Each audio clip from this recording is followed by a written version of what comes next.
Trade war continues, of course. High-flying chip maker Nvidia facing new challenges, now facing export restrictions on certain chips, which has not been good for its stock price, which has been way down today. Doug Flynn joins us from Flynn Zito Capital Management. Hello, Doug. And how you doing? Let me start. Okay, let me start with that, and then we'll work. Jay Powell spoke today, but Right. what about tech? Start there. Yeah, the whole problem with tech right now is that they're finding that the government wants to charge them on exports, requiring a license to do so. Yeah. So they're getting some some issues with that. So if you're selling a lot to China and these other countries, that's going to add to your costs. So that's weighing down on the tech sector. And if you look at the Nasdaq is about 60% tech. The S&P is about 30% tech, and the Dow is less than like 19% tech, so it's a little less affected, but it's definitely driving the tech area down because of that mainly right now going on. All right, I want to talk about the bond market too. Greg Ip was here earlier saying things maybe are calming down a little bit, so I want to get your view. But first, Jay Powell today and his comments, it did not seem to help the stock market. Here's part of what the Federal Reserve Chairman had to say earlier in the day. Watch. Particularly trade now is the focus, and the effects of that are likely to move us away from our goals. So unemployment is likely to go up as the economy slows in all likelihood, and inflation is likely to go up as tariffs find their way, and some part of those tariffs come to be paid by the public. So inflation is likely to go up, as he said before, and so is unemployment, neither of which is good. And I said earlier, and I think this was what the Fed chairman basically said, paraphrasing, this is a tough spot for him. Is that, he finds himself, he thinks, in a tough spot. It makes their work more difficult. Yeah. One of the takeaways I think got a little lost is that he's saying in the short term.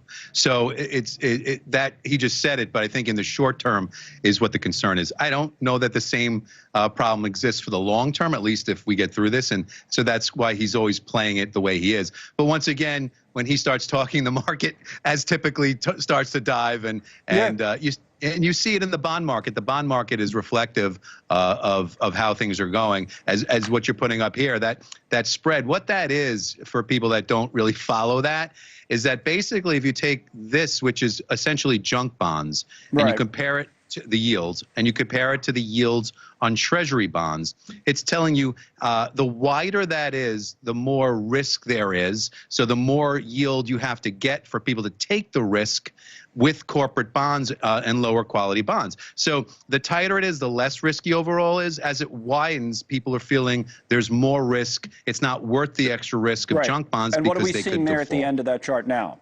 So if you look at when Trump took office, the spread was only about 2.5%. Right. It went all the way up to about a little bit over 4. It settled down a little bit. It's just under 4. So with things sort of settling down the last couple of days. But this is an indicator in a lot of ways what concerns Trump and everyone, traders, more so than what the market is doing. So the market's sort of following this. But that spike there is what you see as people get a little bit more concerned. Will markets, like in the bottom of the screen, we have the White House briefing room. The reason for that is because in like a half an hour, they're supposed to have a briefing. It wasn't on the schedule. They added it. It could, who knows, it could be anything. But they said there's going to be a special guest. I said earlier that could very well could be the president himself, because the Japanese officials are there talking trade. So, maybe there's a trade announcement, right? That's the thing that we're waiting on, right? That's what everyone on Wall Street's saying. Well, are you going to announce deals one by one? And if so, it's after the market closes, so maybe it's not that. Yes. So, but it is interesting. Is that what we're waiting for? Kind of individual deals one by one? Because the clock is ticking. The president put the clock on himself, the 90 days. I mean, that would be fine if he announced it one by one, or they announced, hey, we've got these 5 countries.